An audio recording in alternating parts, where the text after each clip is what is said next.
There is a small, dark bottle that used to sit in every black household in America. Thick glass, a paper label, 30 cents at the drugstore. It sat 2 shelves from the shampoo, and it did not look like much. And that one bottle, did the work of the 30 products crowding your bathroom shelf right now. Longer lashes, fuller brows, edges that laid down and grew back, skin that stayed soft at 70, heels that never cracked, hair that reached down the back. All of it out of one bottle that cost less than a candy bar, sitting quietly in the medicine cabinet while everyone in the house stayed flawless. It has a name older than the country. The Romans called it the Palma Christi, the palm of Christ, because of what it seemed to heal. Your grandmother just called it castor oil, and she reached for it without thinking, the way you reach for your phone. You have a serum for your lashes, a serum for your brows, a cream for your edges, a balm for your lips, a treatment for your ends, and a $40 bottle of something for the little lines under your eyes. She had one bottle for all of it. And it worked better than the whole shelf, because it was the thing all of those products were quietly copying. Nobody taught you what she knew about that bottle. Not because it was a secret, because the women who knew it stopped being asked. And here's the part that should make you angry. Castor oil cannot be patented. Nobody can own it. There is no fortune to be made selling a 30-cent bottle that does everything, so the beauty industry took it apart, put each of its uses in a separate expensive jar, gave each one a new name, and buried the original where you'd stop looking for it. 24 ways she used that one bottle. Every one of them still works exactly the way it did in 1955, because castor oil hasn't changed, and neither has your body. Number 1 is not a trick at all. It's the reason the whole bottle worked, and it's the one the industry most needed you to forget. Stay to the end for that. Before number 24, subscribe. This channel exists to put this knowledge back in the hands it was taken from. Hit that button. Then let's begin. Number 24, cracked heels, healed overnight. Winter came and everyone's heels split. The deep, painful cracks along the back of the foot that catch on the sheets. She had one fix, and it never failed. At night, she warmed a little castor oil between her hands, worked it deep into the heels and the balls of the feet, and pulled on a pair of cotton socks over the top. By morning, feet that had been rough as bark were soft again. Castor oil is one of the thickest, most occlusive oils there is. It doesn't soak in and vanish the way a thin lotion does. It sits, it seals, and it holds moisture against the skin for hours, which is exactly what a deep crack needs to close. The socks trap the warmth and the oil against the skin all night and let it do its slow work uninterrupted. They sell you a healing heel balm now in a tube for $15, and if you turn it over and read it, an oil very much like this one is near the top of the list. She skipped the tube and the $15. A few drops, a pair of socks, and her feet were soft by breakfast. Number 23, cuticles and nails that stop splitting. Her hands worked all day, dishes, laundry, cleaning, cooking, and hands that work get dry, and dry nails split and peel and the cuticles crack and catch. Every few nights she rubbed a single drop of castor oil into each nail bed and around each cuticle, massaged it in, and that was the whole treatment. The oil softens the hard, dry cuticle so it stops splitting, and it seals moisture into the nail itself. And a nail that stays flexible instead of brittle doesn't peel and break. Women who did this had strong nails and smooth cuticles well into old age, hands that had done 50 years of hard work and still look cared for. There is a cuticle oil on every nail salon counter now in a tiny bottle for a not tiny price, and it is very often castor oil with a fragrance added. She used the real thing, straight for pennies, and never thought to call it a treatment. It was just what you did before bed. Now, before I give you number 22, I have to stop and tell you something, because what's coming in the rest of this list is the part the industry worked hardest to bury. Everything I'm about to show you, the lashes, the brows, the edges, the crown, those are the uses that replaced entire product categories, and there are far more of them than I could ever fit into one video. Every recipe, every measurement, every way these women mixed and warmed and applied this oil, along with dozens of other forgotten remedies from that same medicine cabinet. I've gathered into one book, The Forgotten Shelf, the beauty wisdom they took from our grandmothers. It is not a subscription. There's nothing to sign up for and nothing to buy every month. It's the knowledge in your hands once, the way it used to be passed down at the kitchen table before somebody decided it should cost you $40 a jar. The link is right below this video, in the description. And if there's a woman in your life who deserves to have this back, your mother, your sister, your daughter, the friend spending a fortune on serums that aren't working, get it for her too. She needs it more than she knows. Now, let's keep going. Number 22, chapped, cracked lips. Wind, cold, dry heat in the house, lips crack, and everyone's did. She tapped the smallest amount of castor oil onto her lips at night and again before going out into the cold, and they stayed soft and smooth instead of splitting. The same thick sealing quality that healed heels is exactly what chapped lips need.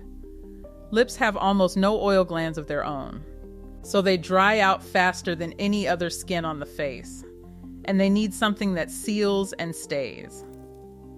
A thin, waxy lip balm wears off in minutes.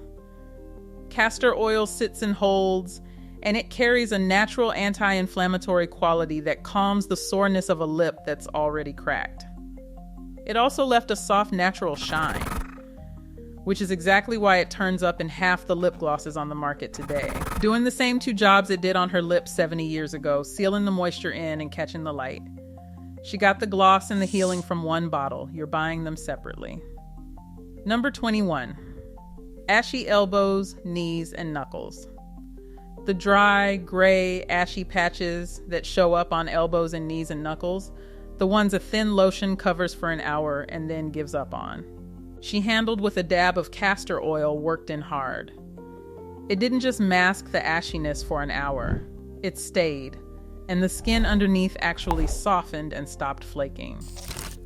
This is where a thick oil beats a watery lotion every time.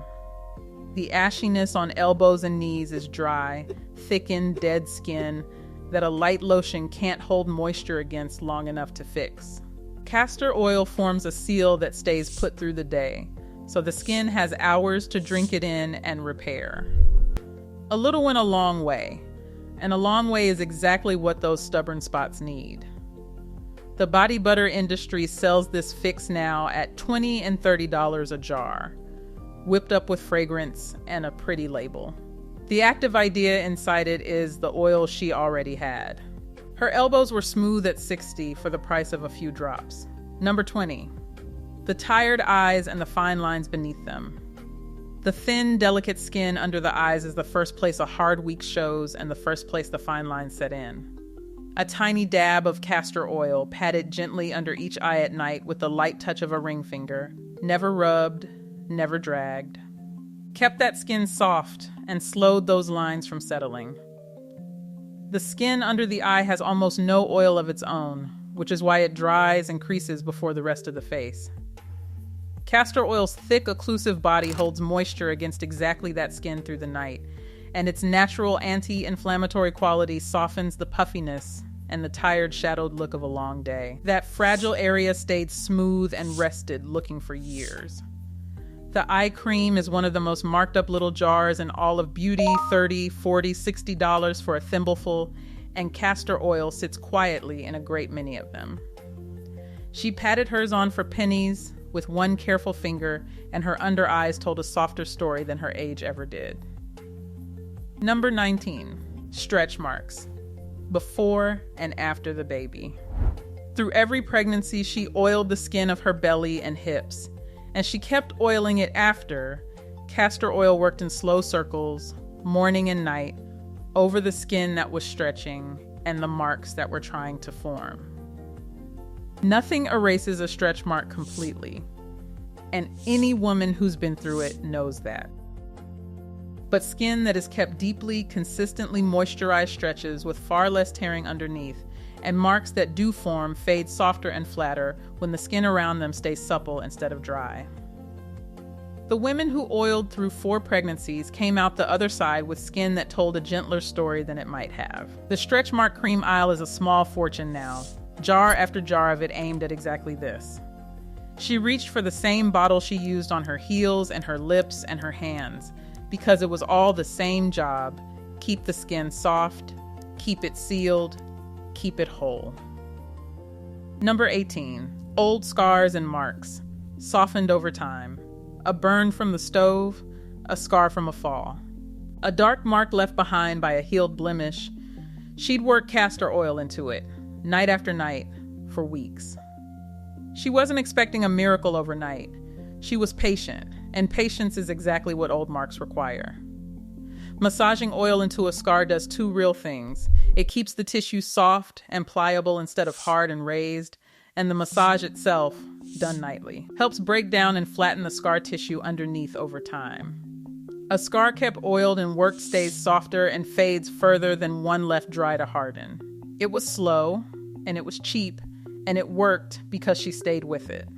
The scar treatment gels at the pharmacy cost real money and promised the same slow fading. She got there for pennies and a few minutes a night. Because she understood the thing they never put on the label, the result isn't in the product, it's in doing it every night without quitting. Number 17, the sugar scrub trick. Here's one that isn't just the oil alone, it's the oil mixed. She'd stir a spoon of castor oil into a little sugar in a saucer to make a thick, gritty paste and scrub it into rough hands, feet, and elbows. Then rinse. The skin came away smooth and soft in one step. It's 2 treatments in one. The sugar is a gentle scrub that lifts away the dead, dry, flaking surface, and the castor oil underneath moisturizes and seals the fresh skin the moment it's exposed. So you're not left with the tight, stripped feeling a plain scrub gives you. Exfoliate and moisturize at the same time from 2 things already in the kitchen. The scrub aisle is full of this exact idea now in fancy jars. Oil and sugar with a scent and a story. She stirred hers up in a saucer for the cost of a spoon of sugar. Same scrub, same soft hands, none of the price. Number 16. The gentle makeup remover and face cleanse. At the end of the day, the lipstick and the powder had to come off, and she didn't scrub it away with anything harsh. A little castor oil on a warm cloth lifted the makeup clean off and cleaned the skin without stripping it. This is the oil cleansing idea, older than any brand selling it now. Oil dissolves oil, so the oil-based makeup and the day's grime melt into the castor oil and wipe away on the cloth, while the skin underneath is left soft and conditioned instead of tight and raw. The face came clean and moisturized in a single step, and there was no separate night cream needed afterward, because the cleanse already left the skin fed. The cleansing balms and cleansing oils are a whole expensive shelf now, and oil cleansing is sold as a discovery. She melted her makeup away with a warm cloth and a few drops, and went to bed with a clean, soft face, for nothing. Number 15. Calming a blemish overnight. When a blemish came up, she dabbed the smallest amount of castor oil right on the spot before bed and left it alone until morning. No harsh drying gel, no scrubbing. Castor oil carries a natural anti-inflammatory and antimicrobial quality, so it calms the redness and the swelling of a blemish while keeping the skin around it from drying out and flaking the way a strong spot treatment leaves it. The spot settled down softer and quieter by morning, without the angry dry patch that a drugstore treatment leaves behind. And the other half of the trick was the half no product will ever sell you. She dabbed it, and then she left it alone. No picking, no poking. The spot treatment aisle is worth a fortune, built on that same mechanism in a more expensive form. She calmed hers with a dab of oil and the discipline to leave it be, and that leaving it alone was always the most powerful part of the cure. Number 14. The dry, flaky, itchy scalp. When the scalp went dry and tight and flaky in the winter, she didn't reach for a medicated shampoo. She parted the hair into rows and worked warm castor oil directly into the scalp along each part, massaged it in, and left it. A dry, flaky scalp is often simply a scalp starved of moisture and oil, and stripping it with a harsh shampoo only makes it drier and flakier the next week. Castor oil goes straight to the source. It moisturizes the scalp itself and carries a natural anti-inflammatory and antimicrobial quality that calms the itch and the flaking. The scalp settles because it finally has what it was missing. The anti-dandruff shelf is a whole industry, bottle after medicated bottle, most of it stripping the scalp it claims to be treating. She soothed hers with the oil part by part, and the flaking quieted down because she fed the scalp instead of scrubbing it raw. Number 13. Slip for the comb, the detangler. Before a comb ever went through a child's thick hair, a little castor oil went through it first. Worked over the length and especially the ends, it gave the hair slip, that slick. Forgiving quality that lets a comb glide through instead of catching and ripping. This is not a small thing. Hair that's combed dry, catching and snapping on every tangle, is hair that never gets long because it's breaking off as fast as it grows. The oil coats each strand so the comb slides, the tangles release instead of tearing, and the hair keeps the length it worked so hard to grow. Less pain for the child on the floor and less breakage for the head of hair. The detangling sprays and creams are a whole shelf now, sold as a modern invention. She gave her daughter's hair slip with the same bottle she used on everything else, and the comb moved through clean, and the hair stayed on the head where it belonged.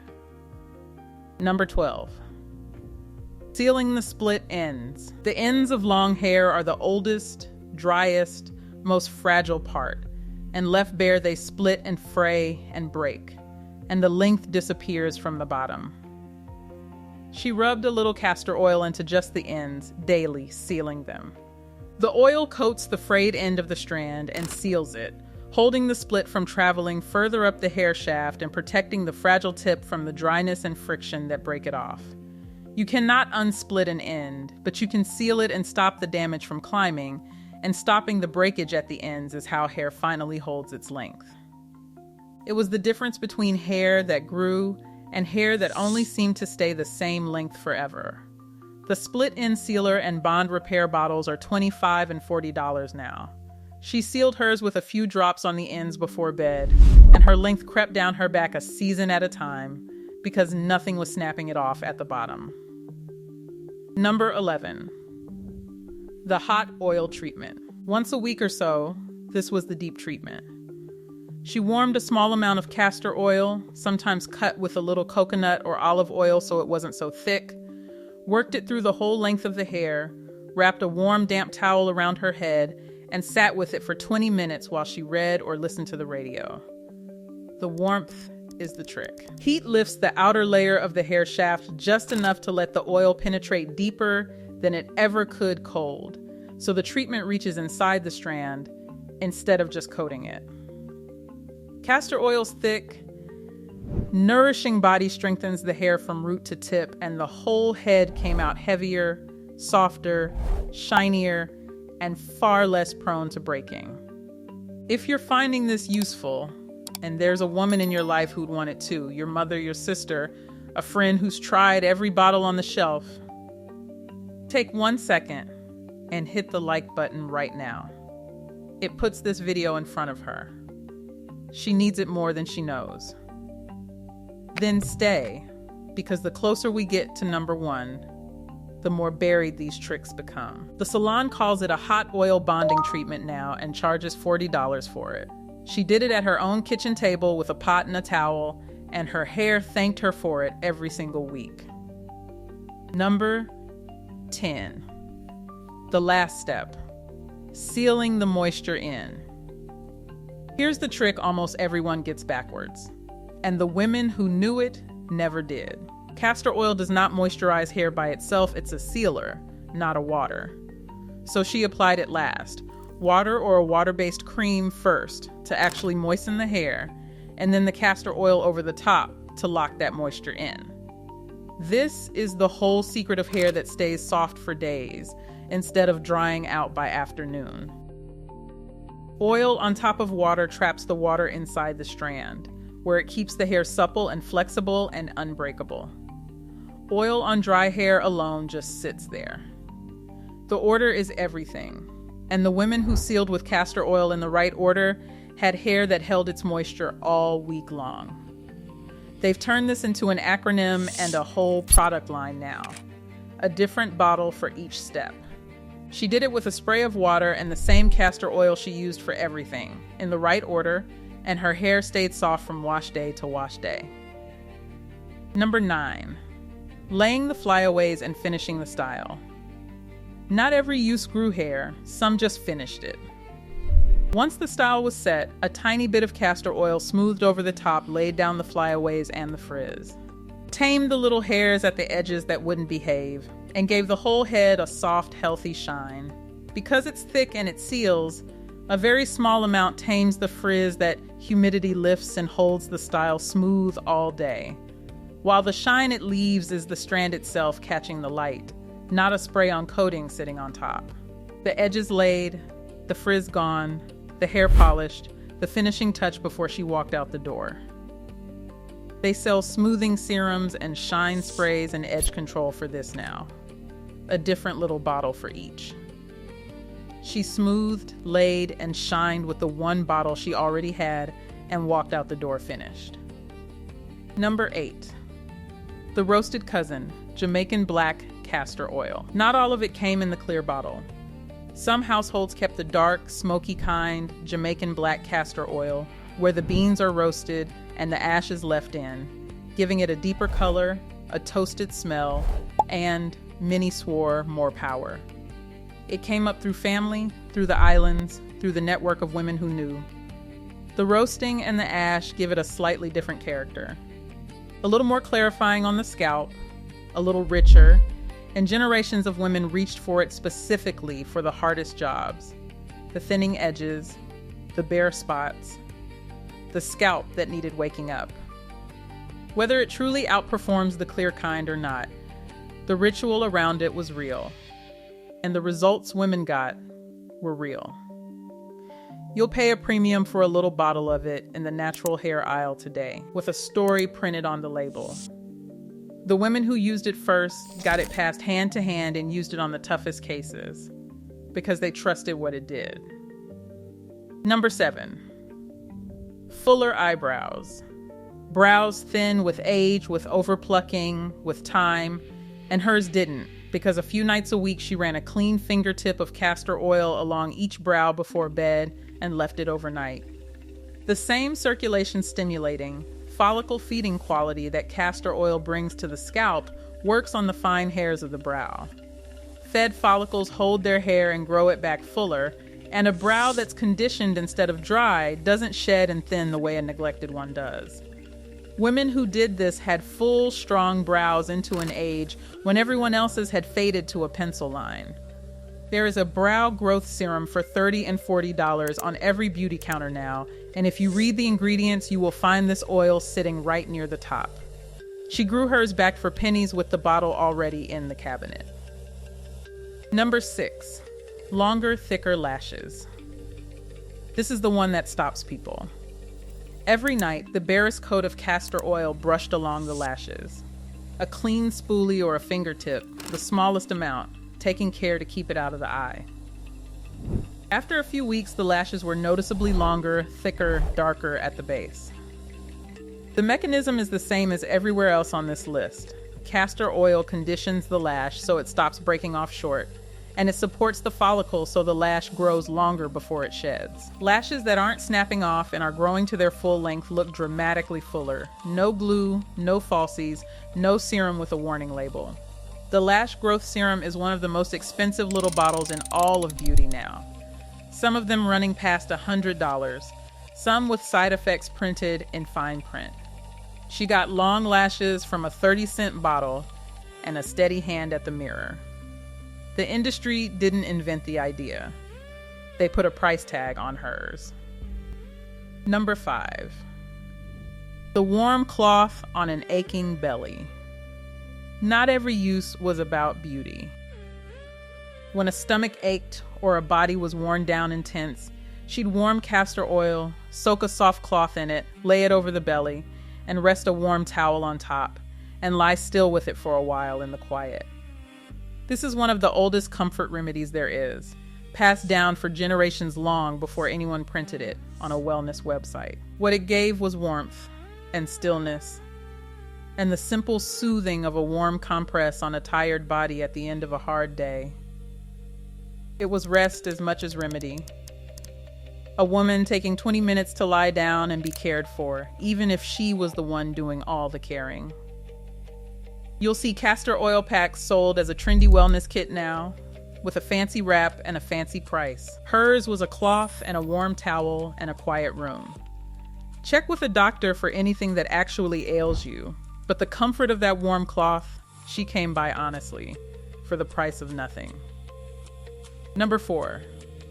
The men of the house too, that bottle didn't only serve the women. A husband's thinning hairline, a son trying to fill in a patchy beard, a father's dry, cracked hands from working outside. The same castor oil went to work on all of it, rubbed into the jaw, the hairline, the knuckles. On a beard or a hairline, it does exactly what it does everywhere else. Conditions the hair, feeds the follicle, and helps thin or patchy growth fill in fuller over time, while softening the coarse hair and the skin underneath.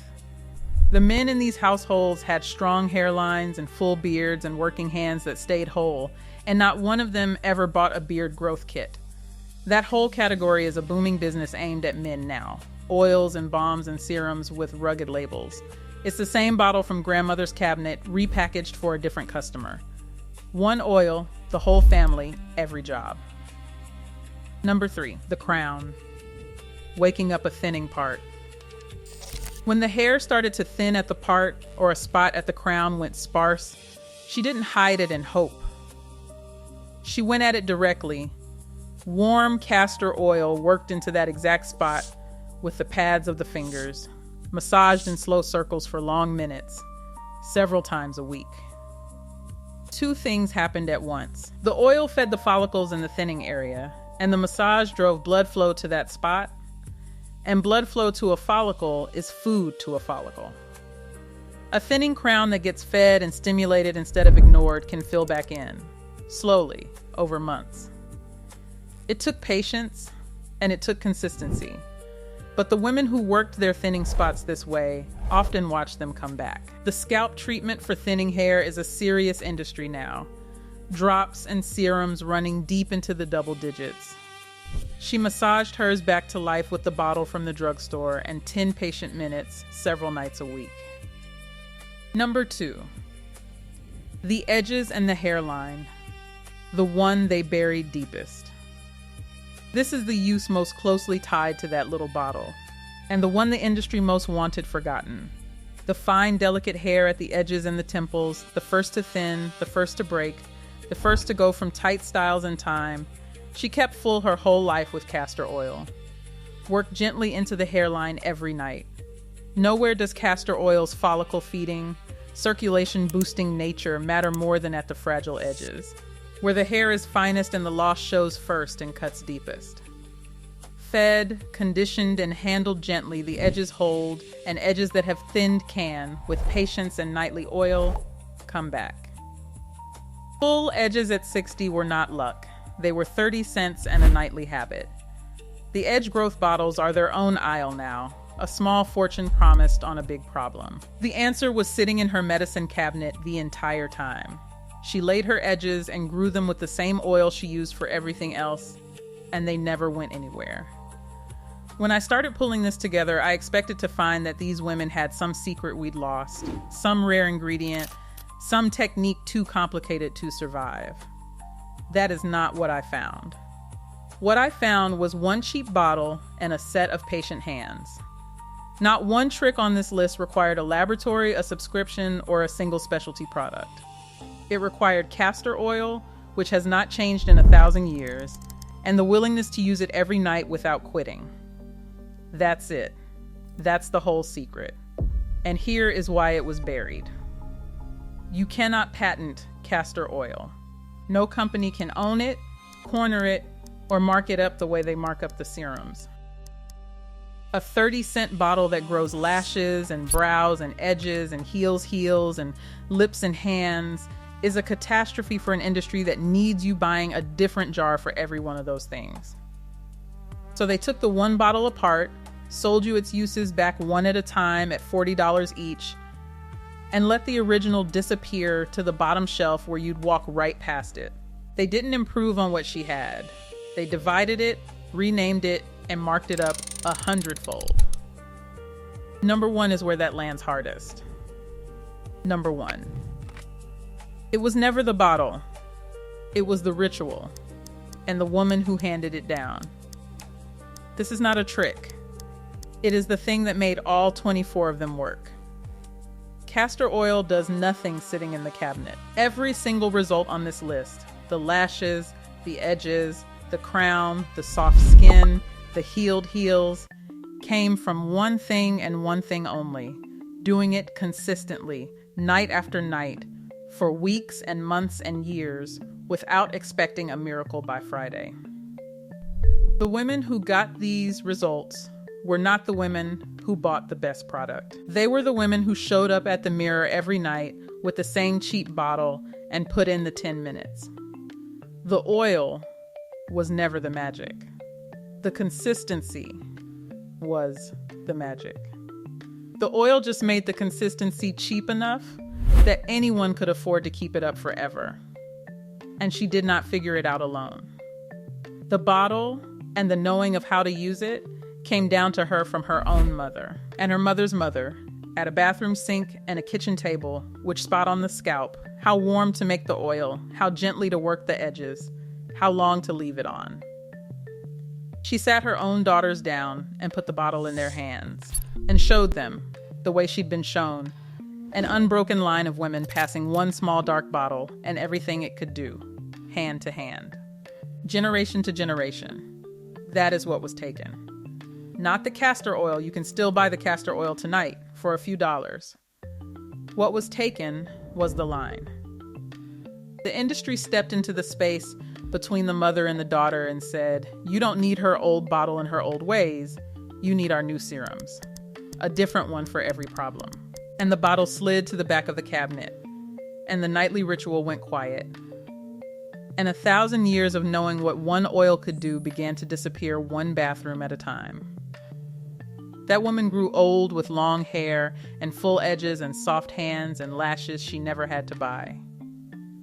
And when she passed, her granddaughter, going through the house, found the little dark bottle still on the dresser, nearly empty, worn label, the last inch of oil still in the bottom, right where it had always been. She almost threw it away with the rest. Then she remembered her grandmother's hands at the sink, warming a few drops, working them along her own small eyebrows on a school night, telling her, "This is all you'll ever need." And she understood, standing there, exactly what had almost been lost. The 24 tricks in that one bottle cost less across a whole year than a single one of the serums they'll sell you now. None required a subscription. None required a different jar for every problem. None required believing that your lashes, your edges, your skin, your hair, the way they grow out of your own body, were ever the problem that needed a shelf of products to fix.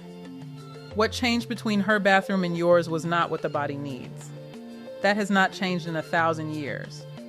What changed was who got paid when we forgot the name of one small dark bottle. So go find it. It's still there on the bottom shelf of every drugstore for a few dollars, right where they left it hoping you'd walk by. Pick one trick from this list. The lashes, the edges, the heels, the brows, and do it every night for the next month. Then come back to the comments and tell me what happened. And tell me one more thing down there while you're at it. Did your mother or your grandmother keep a bottle of castor oil? What did she use it for? Who put it in your hands? I read every single comment. The next video is ready. I'll see you there.